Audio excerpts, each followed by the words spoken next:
del profesor Edgar Varela Barrios, quien es doctor en administración de la HEC de Montreal, Canadá, magíster en historia andina, licenciado en filosofía por la Universidad del Valle, especialista en gobierno, políticas públicas, teoría organizacional y filosofía política.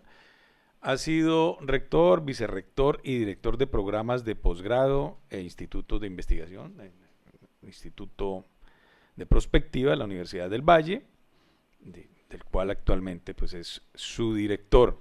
Ha presidido el Grupo Latinoamericano por la Administración Pública, LACPA, y ha sido vicepresidente regional de IASIA y es miembro activo de redes académicas internacionales como la IAS y AUF. También ha sido autor de numerosos libros y entre sus obras pues, más recientes destacan Fundamentos del Management y Gerencia Pública y Postburocratismo. En el mes de marzo se hará el relanzamiento, el 19 de marzo, de la trilogía de la hegemonía del management. Bueno, bienvenido, profesor Varela. Bueno, muchas gracias a todos por estar aquí, a Gabriel por aceptar la invitación y a John. Yo con Gabriel y John, como podrán verlo, tengo un largo diálogo sobre estos temas. Esta conversación surgió de sentarnos John y yo hace un mes en Jardín Plaza, en el Café Quindío, a hablar de este tema. Durante 1 hora y media estuvimos conversando y se me ocurrió la idea de que esa conversación entre dos personas merecía ser escuchada, matizada y comentada en una esfera pública, y recordé también que Gabriel lleva un buen número de años estudiando temas de política internacional y creo que es una muy buena simbiosis tener un académico como John, un hombre de la política, pero muy bien formado, como Gabriel, perdón, y un hombre de la política bien formado como John. Yo no voy a hacer una intervención tan coyuntural de lo que está pasando en el momento actual. Tengo un enfoque un poco diferente, probablemente porque soy filósofo y historiador también, y entonces voy a plantear los temas en otra perspectiva. La pregunta que yo me hago, por ahí arrancaré, es ¿dónde estamos hoy en el mundo global contemporáneo? Cuando digo hoy me refiero a lo que va del siglo XXI, desde el 2000 al 2026, en materia de relaciones internacionales. El punto de quiebre más significativo para configurar un nuevo orden mundial fue la Segunda Guerra Mundial. La Segunda Guerra Mundial fue un episodio muy complejo, extendido en casi todas las dimensiones del planeta, donde menos pasó cosas militares fue en América Latina. Nosotros estuvimos más bien al margen de la Segunda Guerra Mundial, salvo algunos episodios de guerra en el sur entre algunas fuerzas navales alemanas y norteamericanas cerca a las Malvinas.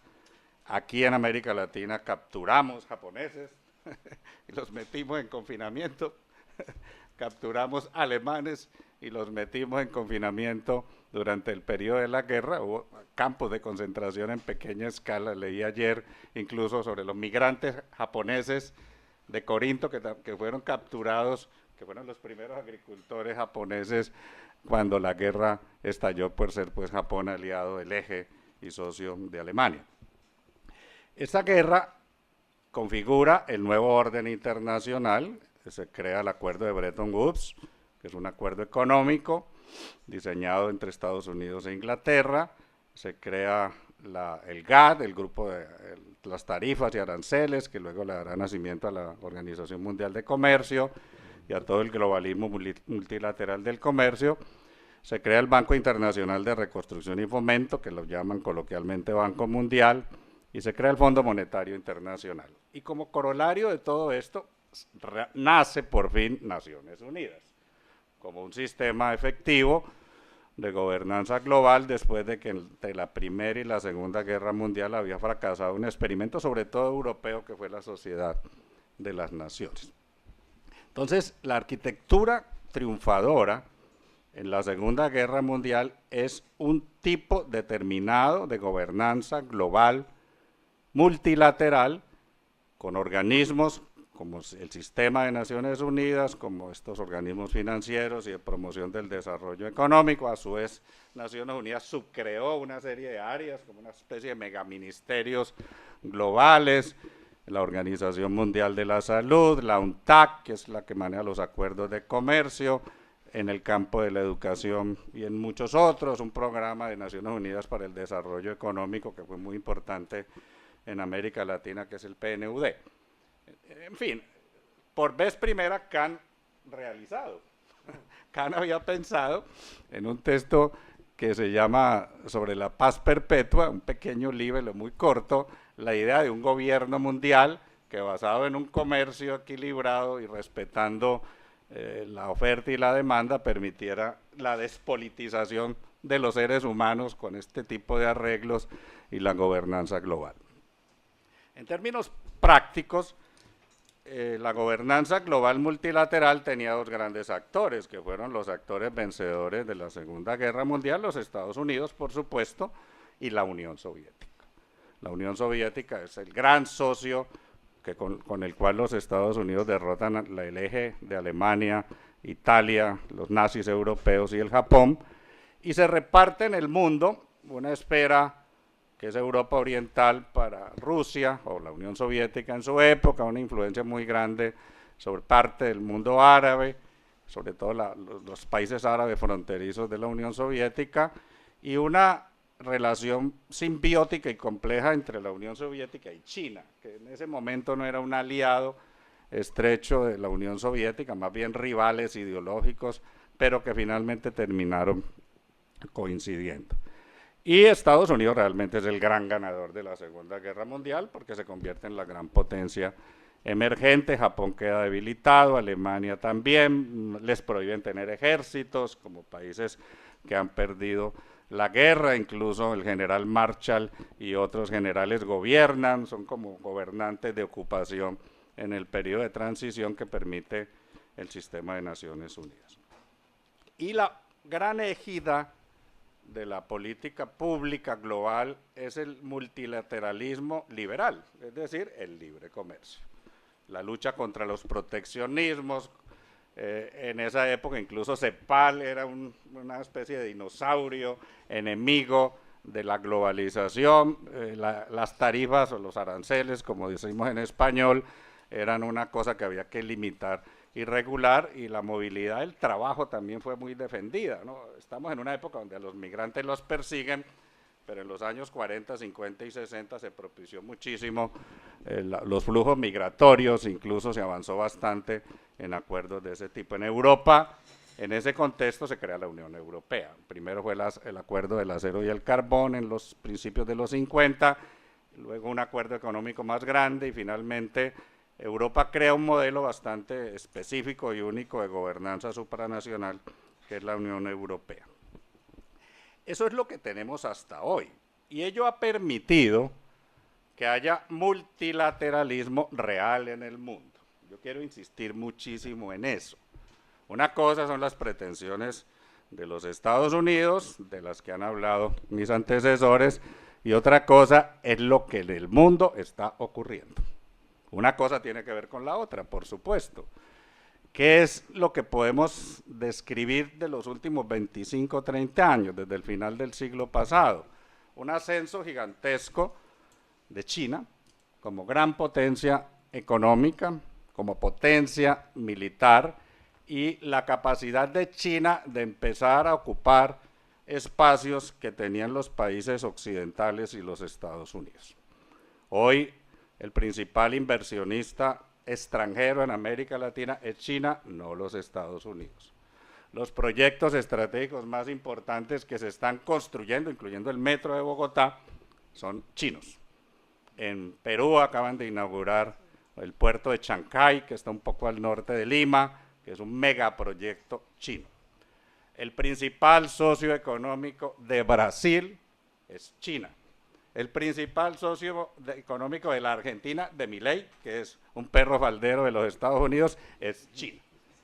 Tienen que venderle a China carne, tienen que venderle a China productos agrícolas, tienen que comerciar con China, porque China ha adquirido en América Latina una posición preponderante desplazando a los Estados Unidos, incluso Venezuela está hipotecado con China en parte y con Rusia y algunos países árabes en segundo lugar. La estrategia china es bastante kantiana, asimétricamente kantiana. No se trata de tener soldados, fuerza naval en el Caribe o en las dos costas de América Latina, sino de hacer acuerdos comerciales, que son acuerdos comerciales bastante asimétricos, donde lo que China reproduce es el modelo de la primera mitad del siglo XX y del finales del siglo XIX, donde los países latinoamericanos producimos commodities, ¿cierto? Exportamos metales, exportamos carne, exportamos soya, sorgo y otras cosas para que ellos nos exporten manufactura industrial, robótica, desarrollos tecnológicos que han sido muy significativos y escalares en la economía de China. Estados Unidos en esa dirección ha venido perdiendo terreno en América Latina, su patio trasero, con el rol que juega China como gran actor económico mundial.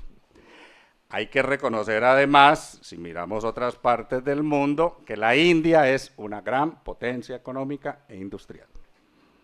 Mucho más allá de su mero tamaño, es el país más poblado del planeta. En la actualidad, la India tiene un Bollywood, no sé si lo saben, un Hollywood tan grande como Hollywood, produce más películas que los Estados Unidos, tienen un ámbito industrial muy significativo y han avanzado muchísimo como potencia industrial emergente en muchos países. Aquí nomás en Santander de Quilichao hay una fábrica de motos de la India, Inu, muy grande, es la más grande que hay en el país, no la vemos mucho, en tu tierra electoral, que es el Cauca. Y los BRICS son la expresión más reciente de ese multilateralismo.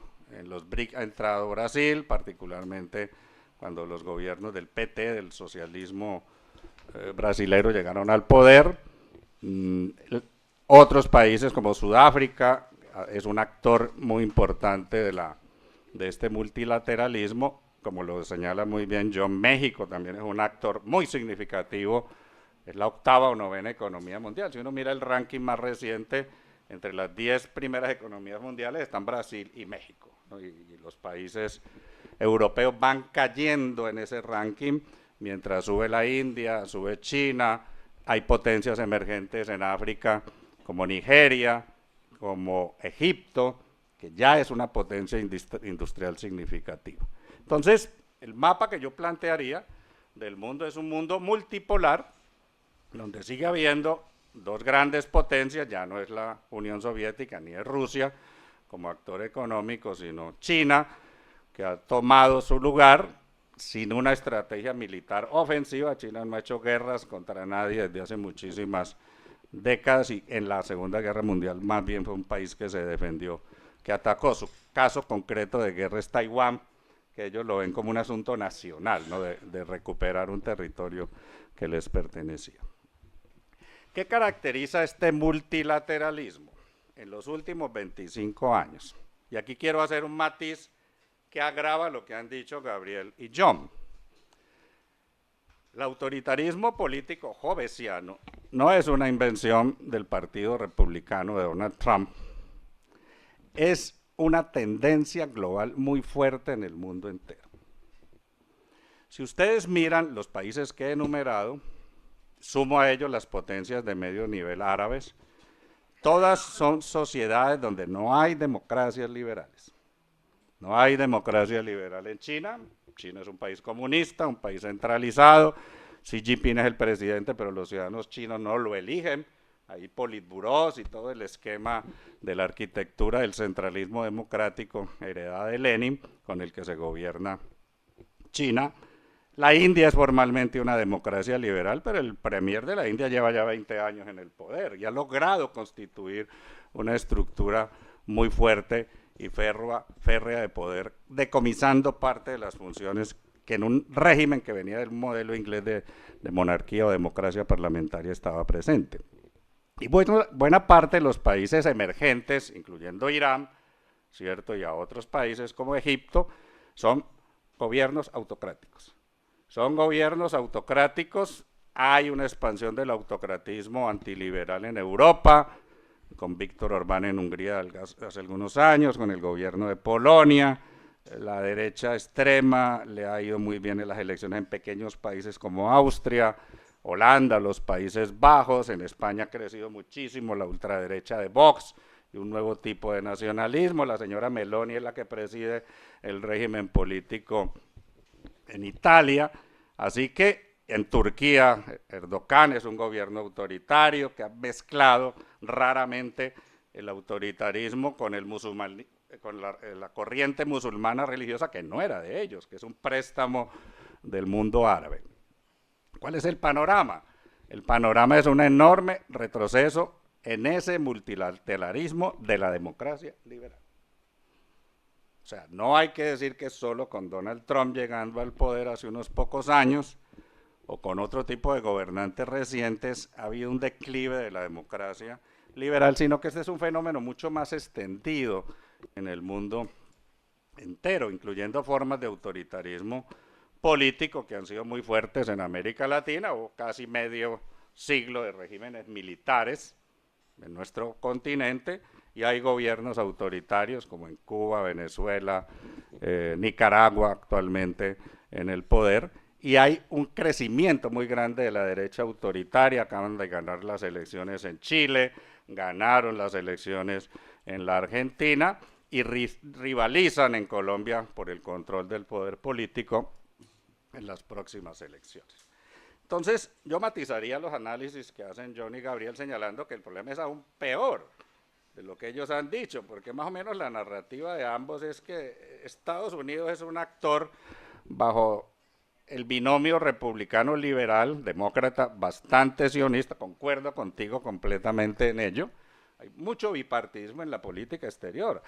El gobierno Biden sostuvo a Netanyahu completamente, recuérdenlo, e intervino militarmente. No es que cuando llegó Trump hubo un giro y empezaron a apoyar radicalmente la respuesta de Netanyahu al ataque de Hamas, sino que hay bipartidismo en esa política. Hay matices, por supuesto, hay sectores del Partido Republicano que no comparten estos temas, hay sectores del Partido Demócrata que también, pero en general el establishment político norteamericano está muy unificado en los temas gruesos del soberanismo y de la geopolítica. Sus diferencias más significativas son en materia del libre comercio, o sea, en el tema de por mantener la apertura al comercio internacional, el libre cambio y las formas de liberalización versus este neointervencionismo nacionalista que sí es muy propio de Trump y que incluso dibuja la propia ideología republicana que era liberal, ¿no? Uno ve videos en internet de Ronald Reagan que los usan para criticar a Trump, ¿no?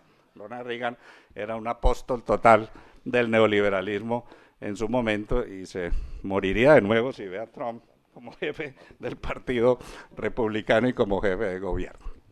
Entonces, lo que hay, voy a concluir, es el triunfo del jovesianismo. Triunfo muy fuerte a nivel global.